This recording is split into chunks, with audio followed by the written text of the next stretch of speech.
Ok, comment faire les contrôles sur un étrier de frein coulissant à système à vis?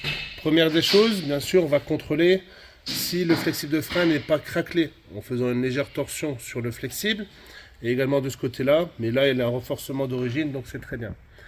Ensuite, on va déposer nos deux plaquettes de frein. On va contrôler que les soufflets cache-poussière sont en bon état. Donc ici, notre soufflet cache-poussière, il n'est pas coupé, il n'est pas craquelé.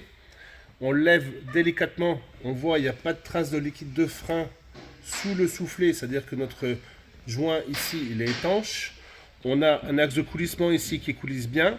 On en profite pour contrôler que le soufflet n'est pas coupé, qu'il est toujours en bon état. Deuxième axe de coulissement qui est ici.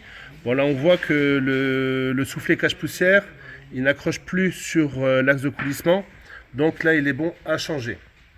Un dernier contrôle à effectuer sur notre étrier de frein, c'est est-ce que le piston il a un déplacement libre ou non.